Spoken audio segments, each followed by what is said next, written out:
അസ്സലാമു അലൈക്കും. അപ്പം എല്ലാ കൂട്ടുകാർക്കും പുതിയൊരു വീഡിയോയിലേക്ക് സ്വാഗതം. ഇന്നത്തെ വീഡിയോ എന്താ വെച്ചാൽ നല്ലൊരു ഐറ്റം കറി വെക്കുന്നുണ്ട് കേട്ടോ. എന്താണ് ഞങ്ങൾക്ക് അത് വെക്കുമ്പോൾ പറഞ്ഞുതരാം. അപ്പോൾ എന്നും പറയണ മാതിരി തന്നെ നമ്മളെ വീഡിയോ കണ്ടിട്ട് നിങ്ങൾക്ക് ഇഷ്ടപ്പെടുകയാണെങ്കിൽ ലൈക്ക് ചെയ്യാനും ഷെയർ ചെയ്യാനും സബ്സ്ക്രൈബ് ചെയ്യാനൊന്നും മറക്കരുത്. അതുപോലെ വീഡിയോനെ പറ്റിയിട്ടുള്ള അഭിപ്രായങ്ങൾ നിങ്ങൾ കമൻറ്റ് എഴുതണം കേട്ടോ. നിങ്ങളെ കമൻറ്റൊക്കെ കാണുമ്പോൾ നമുക്ക് ഭയങ്കര സന്തോഷമാണ്. അപ്പം നമ്മൾ എന്നത്തെമാതിരി അടുക്കളയിൽ കയറിയ ഉടനെ തന്നെ ഇന്ന് ചായയും കടിയൊന്നും ഉണ്ടാക്കണില്ല കേട്ടോ. ചോറിനല്ല അരിയാണ് തീമിട്ടിട്ട് വേണം മുറ്റൊക്കെ അടിച്ച് വരട്ടെ, എന്നിട്ട് ഇങ്ങനെ കടി ഉണ്ടാക്കാമല്ലോ. കാരണം എന്താ വെച്ചാൽ ഇന്ന് മാഗി ഉണ്ടാക്കാനാണ് കേട്ടോ. ഷാലുവിന് പനിയാണ്, അപ്പോൾ വലിയ പരിപാടിയൊന്നുമില്ല. മോനുവിന് മാഗി നല്ല ഇഷ്ടമാണ് കേട്ടോ. എനിക്ക് വലിയ ഇഷ്ടമൊന്നുമില്ല, ഷാലുവിനും വലിയ ഇഷ്ടമൊന്നുമില്ല.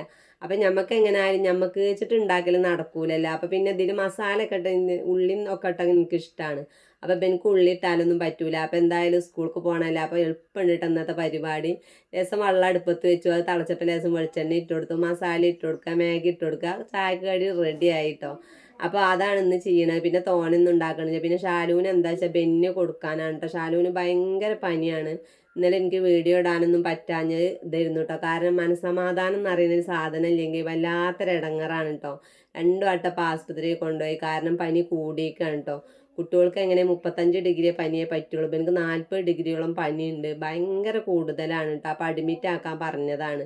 അഡ്മിറ്റ് ആക്കിയിട്ടില്ല. 2 നേരം സൂചി വെക്കാനും പറഞ്ഞു. അപ്പോൾ ഞാൻ 5 ദിവസം മരുന്നിന് എഴുതി തരാം, എന്നിട്ട് ഭേദമില്ലെങ്കിൽ എങ്ങനെ ആയാലും ചിലപ്പോൾ അഡ്മിറ്റ് ആക്കണ്ടായിരുന്നു പറഞ്ഞിട്ടുണ്ട്. അപ്പം നിങ്ങളെല്ലാവരും ദുആ ചെയ്യാട്ടോ. അതിനൊന്ന് കഴിച്ചില്ലാവാം. മദ്രസയിൽ സ്കൂളിലൊക്കെ പരീക്ഷ ആയി. പിന്നെ അതല്ല കുട്ടികൾ കിടക്കണ കാണുമ്പോൾ ഭയങ്കര ഒരു ഇടങ്ങറാട്ടോ. അപ്പോൾ എല്ലാവർക്കും ഏകദേശം പനി എത്തിച്ചേർന്നിട്ടുണ്ട് കേട്ടോ. പിന്നെ എന്താ വെച്ചാൽ നമുക്ക് കോളിഫ്ലവർ മസാല ഉണ്ടാക്കുന്നുണ്ട്. പിന്നെ ഉണക്കൽ മീൻ പൊരിച്ചാനാണ് കേട്ടെന്ന്. കാരണം ഇടയ്ക്കൊക്കെ ഒരു താളിപ്പ് ഉണക്കലൊക്കെ ആകുമ്പോൾ ഭയങ്കര രസമാണ് കേട്ടോ. പിന്നെ അത് നമ്മൾ കറിയുടെ കൂട്ടാൻ പറഞ്ഞാൽ നമ്മൾ ഈ സുണ്ടൊക്കെയാണ് കേട്ടോ കറി വെക്കണത്. നമ്മളെ നാട്ടിലൊന്നും അങ്ങനെ ആരും വെക്കൂല. തമിഴ്നാട്ടിലൊക്കെ ഇതൊക്കെ നല്ല കറി വെക്കും എന്ന് പറഞ്ഞങ്ങാണ്ട് വാങ്ങി കൊടുക്കുക.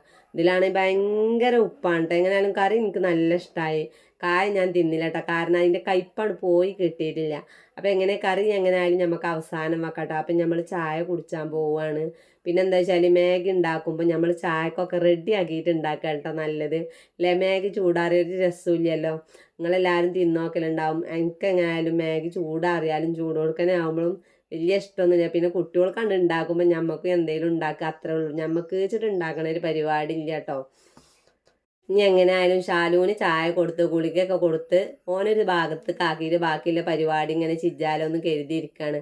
അപ്പോൾ ബെന്നൊക്കെ എങ്ങനെയായാലും പനി ഉണ്ടാകുമ്പോൾ കണ്ണറിഞ്ഞ് കൊടുന്നേക്കൂട്ടോ. കാരണം എന്താ വെച്ചാൽ ഉച്ചക്കും ബെന്നാ തിന്നുള്ളൂ, ചോറ് തിന്നാൻ പറഞ്ഞാൽ തിന്നൂല. പിന്നെ ടോൺസസിൻ്റെ ഇതായിട്ട് ചങ്കക്കൂടെ അങ്ങോട്ട് ഇറങ്ങി കിട്ടണ്ടേ. അപ്പോൾ എങ്ങനെ ആയാലും വേണ്ടില്ല, ബെന്ന് കണ്ടറിഞ്ഞ് കൊടുന്ന് വെച്ചിട്ടുണ്ട് കേട്ടോ. പിന്നെ ഇനി എങ്ങനെയായാലും ചായയൊക്കെ കുടിച്ചിട്ട് ഇങ്ങനെ അടുക്കളയിൽ കയറാം. പിന്നെ എന്താ വെച്ചാൽ ചായ കുടിച്ചാലും കുറച്ച് നേരം അവിടെ ഇരിക്കും. അല്ലെങ്കിൽ എന്താ വെച്ചാൽ സ്കൂളൊക്കെ ഉണ്ടെങ്കിൽ ഷാല് പോകുമ്പോഴത്തേന് ഏകദേശം എല്ലാ പണിയും കഴിഞ്ഞിട്ടുണ്ടാവും. കുട്ടികൾ സ്കൂൾക്ക് പോയി കഴിഞ്ഞാൽ നമ്മൾ ഈ ഫോണുമ്മ തോണ്ടായിരുന്നാൽ നമ്മളെ പണി കജ്ജൂല കേട്ടോ. ഞാൻ അപ്പം എന്താ ചെയ്യുക വെച്ചാൽ രാവിലെ ഫോൺ കുറച്ച് നേരം സൈലൻ്റ് ആക്കും. കാരണം ഫോണിൽ ഇപ്പം എല്ലാവരും ഫോണിലും പൈസ ഉണ്ടാവില്ലേ, ഫ്രീ കോൾ ആയതുകൊണ്ട്. അപ്പോൾ പിന്നെ എല്ലാ പണിയും കഴിഞ്ഞ് നോക്കുമ്പോൾ അതിൽ മിസ് കോൾ കുറേ ഉണ്ടാവും. അപ്പോൾ എന്ത് ചെയ്യും, ആ മിസ് കോൾക്കൊക്കെ ഒന്ന് അങ്ങോട്ട് തിരിച്ചടിച്ചിങ്ങാണ്ട് വർത്താനം പറഞ്ഞിരിക്കൽ പണിയൊക്കെ കഴിഞ്ഞിട്ട് കേട്ടോ. ഞമ്മക്കും കുറേ നേരം ഇരിക്കുന്ന പൂതി മാറലില്ലല്ലോ. അപ്പം ഞാനിനി ചായയുടെയൊക്കെ കഴിഞ്ഞ് വന്നിട്ട് ഇതാ ആദ്യം ഞാൻ കോളിഫ്ലവർ കൊണ്ട് മസാല ഉണ്ടാക്കുകയാണ്. മോനുവിനെ സ്കൂൾക്ക് പറഞ്ഞേക്കണം. അപ്പോൾ ഓനക്ക് കോളിഫ്ലവർ മസാല കൊടുത്തയക്കാനാണ് കേട്ടോ. പൊരിച്ചാണെങ്കിൽ ലേസേ ഉണ്ടാവുള്ളൂ. അപ്പം ഇന്ന് എങ്ങനെയായാലും മസാല കൊണ്ട് ഒതുക്കാലോ വെച്ചിട്ടാണ്. എങ്ങനെ ഉണ്ടാക്കണമെന്ന് ചോദിച്ചാൽ നമ്മൾ കൊത്തമരയൊക്കെ ഉണ്ടല്ലോ, തേങ്ങയൊക്കെ ചതച്ചിങ്ങാണ്ട് ഇടുന്നു.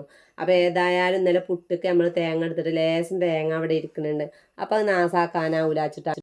അപ്പം അത് ചതക്കുമ്പോൾ എന്ത് ജായിക്കിൽ 2 മണി ജീരകവും ഒരു പച്ചമുളകും അതുപോലെ വെളുത്തുള്ളിയും ചുവന്നുള്ളിയൊക്കെ എടുത്തുങ്ങാണ്ട് ഒന്ന് മിക്സിയിലിട്ട് ഒന്നും ഇങ്ങോട്ട് കറക്കി എടുക്കാനുണ്ടോ. അപ്പം അതിൻ്റെ ഇടയിൽ കൂടെ അതാ നമ്മളെ ഉള്ളി നല്ലോണം വാടി വന്നിട്ടുണ്ട്. അപ്പം ഞാൻ ലേശം മുളകും പൊടിയും ചിക്കൻ മസാല ഉണ്ടായിരുന്നു, അതും മഞ്ഞൾപ്പൊടി, ഒരു ലേശം ഗരം മസാല ഇട്ട് കൊടുത്തിട്ട് ഒരു ചുവക്കാത്രം അതൊക്കെ ഇട്ട് കൊടുത്തുങ്ങാണ്ട് നല്ലോണം വാട്ടിങ്ങാണ്ട് കോളിഫ്ലവർ അതിക്ക് ഇട്ട് കൊടുത്തിട്ടുണ്ട്. അതിക്ക് ലേശം വെള്ളം ഒറ്റിച്ചാൽ മതി. പിന്നെ നല്ല വേവാനൊന്നും ഉണ്ടാവില്ല. കാരണം എന്താ വെച്ചാൽ നമ്മൾ കോളിഫ്ലവർ നല്ല വെള്ളത്തിലിട്ട് തിളപ്പിച്ചെടുത്തതല്ല. അപ്പം ഇനി തോനേരം വേവാനൊന്നും ഉണ്ടാവില്ല കേട്ടോ. അത് തിരിച്ചൊന്നാണ് കുറച്ച് വെച്ചിട്ട് ഞാൻ എന്ത് ചെയ്തു വെച്ചിട്ടാ മീനൊക്കെ ഒന്ന് മാന്തലിൻ്റെ തോലൊക്കെ 2 പുറം ചീന്തിങ്ങാണ്ട് കഞ്ഞിവെള്ളത്തിൽ കെക്കിങ്ങാണ്ട് ഒന്ന് നല്ലോണം മസാല കൂട്ടി വെച്ചിട്ടുണ്ട്. അപ്പോൾ ധൃതിയിൽ പണി നോക്കിയിട്ടുണ്ടെങ്കിൽ നമുക്ക് അടുക്കളയിൽ നിന്ന് എളുപ്പം ഒന്നിട്ട് കയറാൻ വേണ്ടി കണ്ട് അങ്ങനെ ചിജ്ജണ കേട്ടോ. നമ്മൾ തന്നെ ചിജ്ജണല്ലോ. നമ്മൾ ഒരുപാട് നേരം സമയം ചിലവഴിച്ചിരുന്നിട്ടുണ്ടെങ്കിൽ നമ്മൾ ഈ പണിയൊന്നും നടക്കൂല. പിന്നെ നമ്മളുണ്ട് ആ ഉച്ചയുടെ നേരത്തെ ഒരു 12 മണിക്കുണ്ടൊരു കടന്ന് വിരകൽ അതിനാവൂല വെച്ചിട്ടാണ് കേട്ടോ. അപ്പം ഞാൻ അതിക്ക് തേങ്ങ ഇട്ട് കൊടുത്തിട്ട് ഞാൻ തിജ്ജ് കുറച്ചിട്ട് ഇത് കുറച്ച് വെച്ചിക്കാണ് കേട്ടോ. ഒന്നാണ്ട് അടച്ചു കൊടുത്തിക്കാണ്. മീനൊക്കെ അടുപ്പത്തിട്ടുങ്ങാണ്ട് ബാക്കിയുള്ള പരിപാടി ഇങ്ങനെ ചെയ്യാലോ വെച്ചിട്ട്. പിന്നെ സുണ്ടക്കൊണ്ട് കറി വെക്കണത് അവസാനമാണ് കേട്ടോ. ഈ മീൻ അടുപ്പത്തിട്ടിട്ട് ഇനി അതിക്കും കുറച്ച് ഉള്ളി നുറുക്കാനും കാര്യങ്ങളൊക്കെ ഉണ്ട്. ഉള്ളി വേണം, തക്കാളി വേണം. അതിൻ്റെ ഇടയ്ക്ക് ഇന്നലെ ഞാൻ വെളുത്തുള്ളിയും ചുവന്നുള്ളിയും ഒന്നും നേരാക്കി വെച്ചിട്ടില്ല. അല്ലെങ്കിൽ വൈകുന്നേരത്ത് ഞാൻ അങ്ങനത്തെ പരിപാടിയൊക്കെ ചിജ്ജു കേട്ടോ. അതിക്ക് 2 വെല്ലുള്ളി എടുത്തിട്ടുണ്ട്. പിന്നെ ഞാൻ തക്കാളി തോനൊന്നും എടുക്കണില്ല കേട്ടോ. 2 or 3 തക്കാളി, ചെറിയ തക്കാളി അപ്പോൾ കൊണ്ടിട്ടില്ല കേട്ടോ. കാരണം തക്കാളിയുടെ വില നിങ്ങളോട് പറയേണ്ട ആവശ്യമില്ലല്ലോ. എല്ലായിടത്തും ഇപ്പോൾ തക്കാളിയാണല്ലോ താരായി നിൽക്കുന്നത്. ഉയർന്ന സ്ഥാനത്ത് ഇപ്പോൾ തക്കാളിയാണല്ലേ. അപ്പം നമ്മൾ കോളിഫ്ലവർ റെഡി ആയി കിട്ടിയിട്ടുണ്ട്. ഇനി നമുക്ക് എന്ത് വിചാരിച്ചിട്ട് ഉണക്കലും വെന്ത് കിട്ടിയിട്ടുണ്ട് കേട്ടോ. അപ്പം ഞാനിത് ഇനി സുണ്ടക്ക കറി വെച്ചിട്ട് ബാക്കി ഇനി പാത്രങ്ങളൊക്കെ ഒരുപാട് മോറാണ്ട് അതിൻ്റെ ഇടയിൽ കൂടെ പാത്രം മോറൽ കഴിച്ചണം. ഉള്ളിയൊക്കെ വാടുമ്പോഴത്തേന് നമുക്ക് അങ്ങനത്തെ ചില്ലറ പരിപാടിയൊക്കെ ചിജ്ജാന്ന് കരുതിയിരിക്കുകയാണ് കേട്ടോ. അപ്പം ഞാനിതാ 3 തക്കാളി എടുത്തിട്ടുണ്ട്. കുറച്ച് തോനത്തന്നെ കറി വെക്കണം വെച്ചിട്ടാണ് കേട്ടോ. ലേസം കറി ഉണ്ടെങ്കിലും നമുക്ക് പിറ്റന്ന വല്ല താളിപ്പം എന്തെങ്കിലും ഉണ്ടാക്കാം. കാരണം എന്താ വെച്ചാൽ താളിച്ച കൂട്ടാനൊന്നും ഇവർക്ക് ഇഷ്ടമില്ല. അപ്പം പിന്നെ കുട്ടികൾക്കും എനിക്കുമാണ് താളിച്ച കൂട്ടാനത്തിനോടൊക്കെ നല്ല ഇഷ്ടം. അപ്പം എങ്ങനെയായാലും നാളെ നമുക്ക് അങ്ങനെ ഉണ്ടാക്കാം. മുരിങ്ങൻ്റെ ഊരി വെച്ചിട്ടുണ്ട്. അപ്പം നമ്മൾ ചട്ടി അടുപ്പത്ത് വെച്ചിട്ട് അതിക്ക് 2 മണി വലിയ ജീരകം ഇട്ട് കൊടുത്തു, വേപ്പിൻ്റെ ഇല ഇട്ട് കൊടുത്തു. അതുപോലെ വെല്ലുള്ളി ഒന്ന് ഈ എണ്ണയിലൊന്നും ഇങ്ങോട്ട് വാട്ടിയെടുക്കാൻ കേട്ടോ. ഇത് നല്ല വാട്ടണ്ട, കാരണം ചെറുതായി ഒന്ന് ആ പച്ചച്ചൂര് പോകാൻ വേണ്ടി കണ്ടാണ് ഈ എണ്ണയിൽ വാട്ടിയെടുക്കുന്നത്. അത് ഞാനൊരു മിക്സിക്ക് കോരി വെക്കട്ടെ. കാരണം ഇത് നല്ല മിക്സിയിലിട്ട് കണ്ട് നല്ല അരച്ചെടുക്കുക കേട്ടോ. ആ എണ്ണയ്ക്ക് ലേശം പാട് എടുത്തിട്ട് ഇതാ സുണ്ടൊക്കെ നല്ല വറുത്തെടുക്കണം കേട്ടോ. ഇതിൽ ഉപ്പ് ഇടാതിരിക്കുകയാണ് നല്ലത്. കാരണം അത്രക്കും ഉപ്പാണ് മക്കളെ, വല്ലാത്തപ്പല്ല. അപ്പം അതും അവിടെ വറുത്തെടുത്തിട്ട് ഇനി ബാക്കിയുള്ള കാര്യങ്ങൾ ഇങ്ങനെ ചെയ്യാൻ കേട്ടോ. ആ എണ്ണയ്ക്ക് 2 മണി കടുക് ഇട്ട് കൊടുത്തു, 2 മണി ഉലുവ ഇട്ട് കൊടുത്തു. പിന്നെ അതുപോലെ വേപ്പിൻ്റെ ഇല ഇട്ട് കൊടുത്തു. പിന്നെ വെളുത്തുള്ളിയും ചെറുള്ളി ഉണ്ടല്ലോ, ചെറിയ ചുവന്ന അത് ഇട്ട് കൊടുത്തുങ്ങാണ്ട് നല്ല എണ്ണയിൽ വറുത്തു. പിന്നെ 3 തക്കാളി ഞാൻ മിക്സിയിൽ അടിച്ച് വെച്ചിരിക്കുന്നു കേട്ടോ. പിന്നെ പച്ചമുളകൊന്നും ഞാൻ ഇതിൽ ഇട്ട് കൊടുത്തിട്ടില്ല. അപ്പോൾ അത് ഇട്ട് കൊടുത്തുങ്ങാണ്ട് നല്ല ഒന്നുകൂടി വാട്ടിയെടുക്കാൻ കേട്ടോ. കാരണം തക്കാളി അങ്ങനെ വാട്ടാതെയാണ് ഞാൻ മിക്സിയിൽ അടിച്ചെടുത്തിക്കണത്. അത് നല്ല ഒന്നും ഇങ്ങോട്ട് വാട്ടിയിട്ട് കൊടുത്തിട്ട് പിന്നെ എന്താ വെച്ചാൽ നമ്മൾ ഈ സുണ്ടൊക്കെ ഇതിലേക്ക് ഇട്ട് കൊടുത്തിട്ടുണ്ട് കേട്ടോ. ഇനി സുണ്ടൊക്കെ ഇതും പാടെ നല്ലൊന്ന് വെന്ത് വന്നോട്ടെ വെച്ചിട്ടാണ് ഞാൻ ലേശം വെള്ളം മിക്സിയുടെ ജാർക്ക് തന്നെ ഒഴിച്ചങ്ങാണ്ട് ചുഴറ്റി പറഞ്ഞാൽ വെറുതെ നമ്മളത് നാസാക്കി കളയണ്ടല്ലോ. അപ്പോൾ ഇത് നല്ല വെട്ടി തിളച്ചോട്ടെ കേട്ടോ. അതിൻ്റെ ശേഷം ഞാൻ എന്ത് ചെയ്യും, ആ വെല്ലുള്ളി ഉണ്ടല്ലോ നമ്മൾ അരച്ച് വെച്ചിട്ട് നല്ല നെയ്സിൽ അരക്കണം കേട്ടോ. തേങ്ങ അരക്കും പോലെ ഇങ്ങോട്ട് അരച്ച് വെച്ചാൽ അത് റെഡിയായി. ഇപ്പം ഞാൻ അതും പാടെ ഇട്ട് കൊടുത്തിട്ടുണ്ട്. ഇനി നല്ലോണം ഇങ്ങോട്ട് ആവും ഒക്കെ പാടെ കൂട്ടി ഒന്നുകൂടി വേവിച്ചിട്ട് അതിൽ ലേശം പുളി പാർന്ന് കൊടുക്കാണ്ട്. അപ്പോൾ ഒന്ന് അടച്ച് വെച്ചിക്കണം. അടച്ച് വെച്ചിട്ട് ഒന്നും ഇങ്ങോട്ട് തിളച്ചോട്ടെ. അതിൻ്റെ ശേഷം നമുക്ക് പുളി പാർന്ന് കൊടുക്കുക. പുളി പിന്നെ നല്ല മാണട്ടെ, കാരണം ഇത് കയ്പ്പായതുകൊണ്ട് നമുക്ക് പുളി കുറച്ചധികം തന്നെ ഇരുന്നോട്ടെ. കാരണം ഇതൊന്ന് നല്ല തിളച്ച് വരുമ്പോൾ ഒക്കെ പാടെ പുളിയും കാര്യങ്ങളൊക്കെ ഒന്ന് പാകമായി കിട്ടും കേട്ടോ. അപ്പോൾ കറി നല്ല ഇഷ്ടമായി. പക്ഷേ ഇതിൻ്റെ കായ് ഞങ്ങൾ ആരും തിന്നിട്ടില്ല കേട്ടോ. കായ്ക്ക് ഇഷ്ടമായില്ല, കാരണം ഭയങ്കര ഉപ്പാണ്. പിന്നെ അതുപോലെ ആ കയ്പ്പ് ഇങ്ങോട്ട് പോയി കിട്ടണില്ല. കയ്പ്പക്കനേക്കാട്ടും കയ്പ്പാണ്. അപ്പം ഇന്നത്തെ വിഭവങ്ങളൊക്കെ റെഡി ആയിട്ടുണ്ട്. ഇനി കുറച്ച് അല്ലറ ചില്ലറ പരിപാടി ഉണ്ട്, അടിച്ചാനും തുടക്കാനൊക്കെ ഉണ്ട് കേട്ടോ. അപ്പോൾ ആദ്യം തന്നെ വീതനൊക്കെ റെഡിയാക്കി ഇടട്ടെ. എന്നാൽ പിന്നെ അടിച്ചോരിട്ടിട്ടുണ്ട്, കൊലായ്മ അടിച്ചോരി തുടച്ച് വന്നാൽ ഇത് എളുപ്പം പണിക്ക് തീർക്കാമല്ലോ. എങ്ങനെ ആയാലും ഇവിടെ എല്ലാ പണിയും കഴിഞ്ഞപ്പോൾ എനിക്ക് തോന്നി അടിച്ചോരലൊക്കെ കഴിഞ്ഞിക്കൊടുന്നാലും വേണ്ടില്ല, മാറാലൊന്നും തട്ടട്ടെ എന്ന് ഇങ്ങനെ തോന്നിട്ടോ.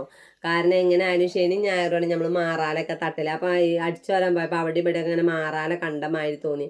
അപ്പോൾ ഞാൻ എന്ത് ചെയ്തു, ഈ അലർജി ഉള്ളവർക്കാണെങ്കിൽ മാറാല ഒരുപാട് വെഗ്ഗി തട്ടുമ്പോൾ ഭയങ്കര ഇടങ്ങറാണ്. അപ്പം ഞാൻ മാറാല തട്ടാല പുറപ്പാടാണ് കേട്ടോ. എന്താ വെച്ചാൽ പെട്ടെന്ന് ആഴ്ചയിൽ ഒരിക്കൽ മാറാലൊക്കെ തട്ടിയിട്ടുണ്ടെങ്കിൽ ഞമ്മക്ക് തന്നെയാണ് കേട്ടോ വലിയ കാര്യമാവുക. കുറേ വെഗ്ഗിങ്ങാണ്ടാകുമ്പോൾ ഒരുപാട് പണിയെടുക്കണം. എത്ര നേരമാക്കിയിട്ടും കാര്യമില്ല. ഓടിട്ട പിഴയിൽ മാറാല പോയിങ്ങാണ്ട് ഇരിക്കന്നെ ചേട്ടാ, വന്നുങ്ങാണ്ടേ ഇരിക്കുള്ളൂ. അപ്പോൾ എല്ലാ പരിപാടിയും കഴിഞ്ഞു. അതുപോലെ തുടക്കലൊക്കെ കഴിഞ്ഞിട്ട് എന്ത് ചെയ്തു, 2 മുസമ്പി അവിടെ ഇരിക്കുന്നുണ്ട്. അപ്പോൾ ഏതായാലും മണ്ണില ഷാലൂനൊന്ന് ജ്യൂസ് അടിച്ച് കൊടുക്കട്ടെ വെച്ചിട്ട് ആകെ 2 മുസമ്പി ഉള്ളൂ. എന്നാലും മണ്ണില അത് ജ്യൂസ് അടിച്ചിട്ട് ഓനെ കുടിപ്പിച്ചട്ടെ കരുതിങ്ങാണ്ട് ഇരിക്കട്ടെ. ഒന്നിനും ആവശ്യമില്ല ഓനിക്ക് കേട്ടോ. കഞ്ഞിയൊന്നും കുടിച്ചിട്ട് തന്നെ ഈ മുസമ്പിയോ അല്ലെങ്കിൽ മാങ്ങ അങ്ങനത്തെ കാര്യങ്ങളൊക്കെ തിന്നാൻ പോകുന്നുണ്ട്. ചങ്കിൽ ഈ ടോൺസസിൻ്റെ കാര്യമായതുകൊണ്ട് ചങ്കിന്നിട്ട് ഇറങ്ങി കിട്ടണ്ടേ. കുട്ടീനെ പറഞ്ഞിട്ടും കാര്യം, എന്നാൽ കുട്ടികളായതുകൊണ്ട് ഇത്രക്കെങ്കിലും നീച്ച് നടക്കുന്നുണ്ട്. അപ്പം എങ്ങനെ ആയാലും ഇതിൽ ഞാൻ തോനെ വെള്ളമൊന്നും ചേർത്തിട്ടില്ല കേട്ടോ. അപ്പം എങ്ങനെ ആയാലും ഇത് അടിച്ചപ്പത്തിന് 2 കുട്ടികൾ വന്നപ്പോൾ ഇല്ലതുകൊണ്ട് എല്ലാവരും അഡ്ജസ്റ്റ് ചെയ്ത് കുടിച്ചാലേ പുറപ്പാടാണ് കേട്ടോ. ഫ്ലാസ്ക് നിറച്ചൊന്നുമില്ല. ഞാനാണെങ്കിൽ തോനെ വെള്ളം കൂട്ടിയിട്ടില്ല. ഇല്ലതാണ് ഞാൻ വീതനമേ കേട്ടോ പാരുന്നത്. നമ്മൾ ധൃതിയിലാവുമ്പോൾ നമുക്കിതൊന്നും ശരിയായി കിട്ടൂല. ഇനി എങ്ങനെ ആയാലും കുളിച്ചാനും പാടുള്ളൂ. എല്ലാ പണിയും കഴിഞ്ഞ് നല്ല സമാധാനത്തിൽ പോയി കുളിച്ചാല പുറപ്പാടാണ് കേട്ടോ. അപ്പം ഇന്നത്തെ വീഡിയോ അത്ര തന്നെ ഉള്ളൂ. അപ്പം ഇൻഷാ അള്ളാ അടുത്ത വീഡിയോ കൊണ്ട് പിന്നെ വരണ്ട എല്ലാവരോടും.